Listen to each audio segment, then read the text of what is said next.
नीरज जी। राधे राधे महाराज। महाराज जी, आपने निरंतर नाम जप का अभ्यास कैसे किया? राधा राधा राधा राधा राधा राधा राधा।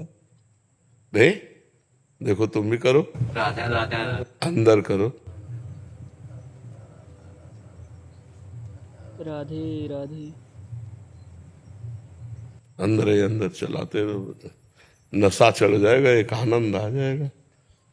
जब हमें पैसा के प्रति प्रियता होती तो रुपए का चिंतन होता है, जब काम भाव सताता है तो स्त्री का चिंतन होता है, ऐसे ही जब प्रेम भाव भगवान के प्रति जागृत होता है तो भजन का चिंतन होता है। राधे राधा राधा राधा राधा तद स्मरणेन परम व्याकुलते थी। जहाँ थोड़ा भी विस्मरण का भाव आया, व्याकुलता लगती है, अरे भगवान का नाम छूट गया, और अंदर अंदर अंदर अंदर भगवान का नाम। तो आप अभ्यास महाराज करो। जी की जय हो। और प्रक्रिया बताएं तो कई बार बता चुके एकांतिक में कि अपनी जबान का अग्रभाग ऊपर के तालू के जबड़े के पास ऐसे लगा के, और बस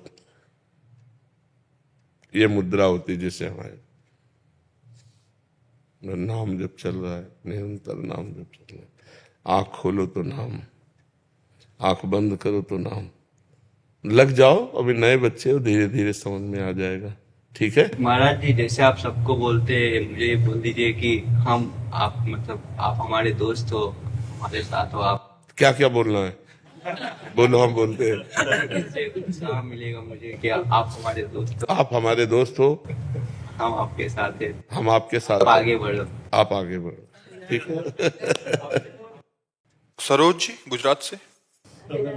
राधे राधे महाराज जी। महाराज जी, हमारे प्रभु का मूल स्वभाव, मूल गुण या मूल स्वरूप क्या है? क्योंकि जब भी वो अनिर्वचनीय है, अनिर्वचनीय है। असित गिर समम स्यात् कज्जलम सिंधु पात्रे सुरतरवर शाखा लेखनी पत्र मूर्वील लिखत यदि ग्रहीत्वा शारदा सर्वकालम तदपि तो गुणानाम निष्पारम न याति। जितने भी जल है इसे स्याही बना ली जाए, और जितने भी वृक्ष हैं इनको कलम बना ली जाए, और भूमि को कागज बना लिया जाए, और स्वयं सरस्वती जी निरंतर लिखे तो भी हमारे भगवान के गुण स्वभाव महिमा का पार नहीं पा सकती। असित गिर समम स्यात् कज्जलम सिंधु पात्रे शुरतरवर शाखा लेखनी पत्र मूर्वी लिखत यदि ग्रहीत्वा स्वयं शारदा सर्वकालम तदपि तो गुणानाम निष्पारम नहीं आती। उनके स्वभाव, उनके गुण, उनकी महिमा का पार नहीं। और वही जान सकता है जिसे वो जना दे, और जो जान गया वो वही हो जाता है, वो भगवत स्वरूप हो जाता है। इसलिए नाम जप करो, भगवान की परम पावन महिमा गुणगान जो श्री कृष्ण द्वैपायन व्यास देव जी ने और महापुरुषों ने, ब्रह्म ऋषियों ने किया है, उनके लीला चरित्रों का गायन करो, श्रवण करो, तब तुम्हारी समझ में आएगा कि भगवान का स्वभाव क्या है, भगवान का प्रभाव क्या है। पूर्ण रूप से तो वेद नेति नेति कहते हैं, तो कौन उनकी महिमा का पार पा सकता है? किसी की सामर्थ्य नहीं कि भगवान की महिमा का पार पा सके। एक बार उतंक ऋषि, उनका बड़ा सुंदर आश्रम था, भगवान महाभारत करवा करके वापस लौट रहे थे, तो उनके आश्रम में गए तो उन्होंने जे ही भगवान श्री कृष्ण को देखा तो कहा, तुम्हारे होते हुए कौरवों का नाश हो गया, इसलिए मैं तुम्हें दंड दूंगा। तपस्वी थे, उनका मैं शाप देता हूं। तो भगवान ने स्वरूप प्रकाशित किया, बोले देख तेरा शाप कहाँ लगेगा।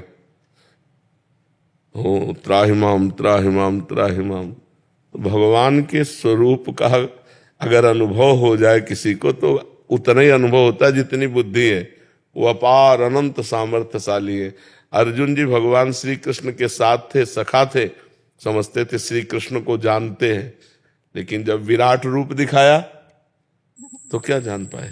कह रहे थे मैं कांप रहा हूं आपको देख करके, हे केशव तुमादि देवा पुरुषा पुराणा तुमस्य विश्वस्य परम निधानम वेत्तास्य वेद्यम परमम च धाम त्वया ततम विश्वमनंत रूपम वायुर्मग्निर्वरुणा शशांका प्रजापतिस्त्वं प्रपिता महस्य नमो नमस्तेस्तु शास्त्र कर्तव्या पुनरपि भूयोस्य नमो। बस हम आपको नमस्कार करते हैं, नमस्कार करते हैं। बड़े बड़े देवता लोकपाल आपकी वंदना कर रहे हैं, मैं प्रभु आपका अंत नहीं जान रहा हूं।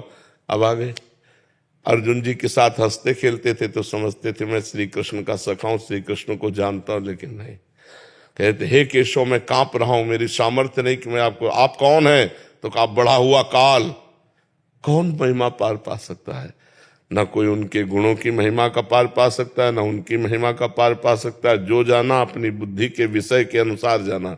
जैसे हमारी अंजुलि जितनी बड़ी है उतना हम जल रख पाए, लेकिन जल को तौल थोड़ी पाए कि इतना जल है। समुद्र में तो अथाह जल है, तो भगवान गुण समुद्र है, भगवान का स्वभाव कृपा समुद्र है। हमारी बुद्धि रूपी सीपी में जितना आया आया बकाया हम समझ थोड़ी पाए। इसलिए वेद नेति नेति कहते हैं, श्रुतियां नेति नेति कहते हैं, ऋषि मुनि नेति नेति कहते हैं, नाइति नाइति, इतना ही नहीं और है।